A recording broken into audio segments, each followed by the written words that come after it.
Assalamualaikum warahmatullahi wabarakatuh. Sampurasun. Pemirsa, pendak diserang Kang Jo channel Sunda. Lahilap pencet tombol like, subscribe, serta komen, serta acana neraskeun ieu video.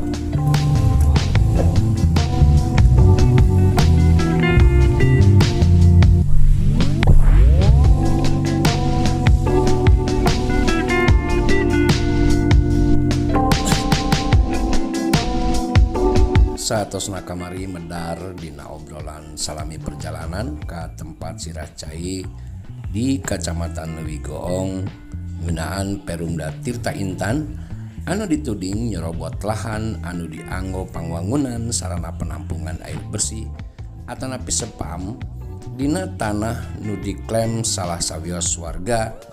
Ayeuna tim parantos anjog di TKP.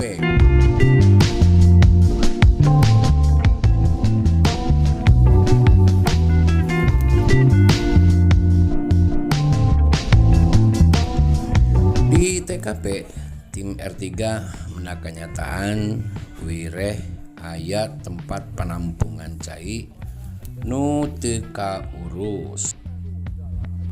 Perusahaan air minum atanapi PDAM Tirta Intan Kabupaten Garut ngadirikeun wangunan anu aya dina lahan warga.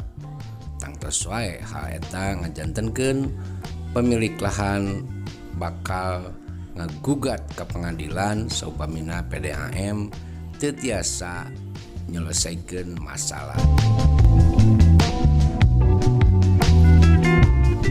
Katingal bangunan sarana air bersih anu dilengkepi sareng bangunan kantor nu aya di areal mata cai eta sapertosna teu pernah dianggo.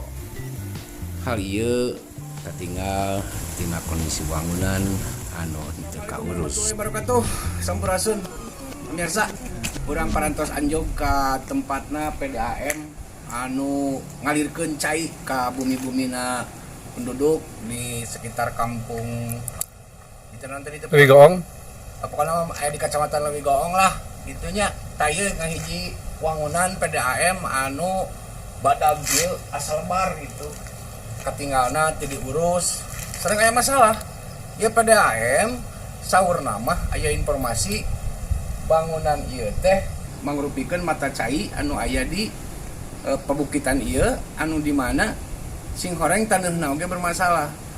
Janten aya indikasi penyerobotan lahan anu salah sawios warga di dieu. Anu kaduana tinggal di dieu aya kantor nu sekedar nama aya jalmi, aya anu ngurus cai oge, tapi dugi kalenget kiwari teh aya sasaha.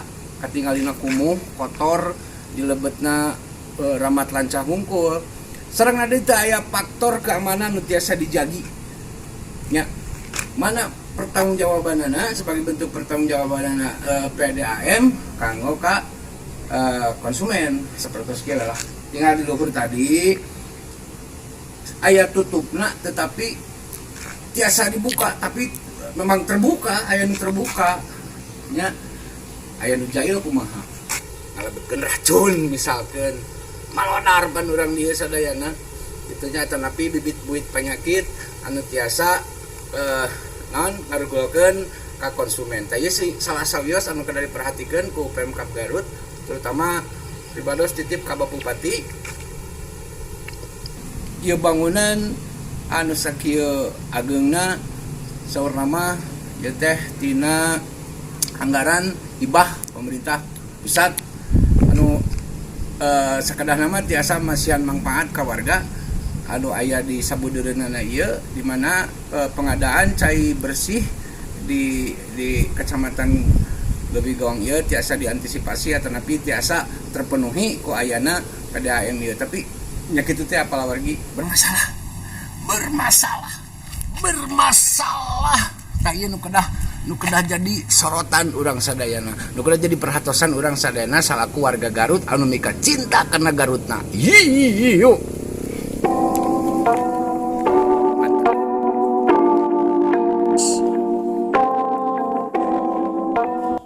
lain anu teu luput tina perhatosan nyaeta teu ayana anu ngajagaan mata cai, di mana faktor kesehatan jeung kasalamatan anu ngagunakeun cai tina sirah cai ieu jigana diabaikeun.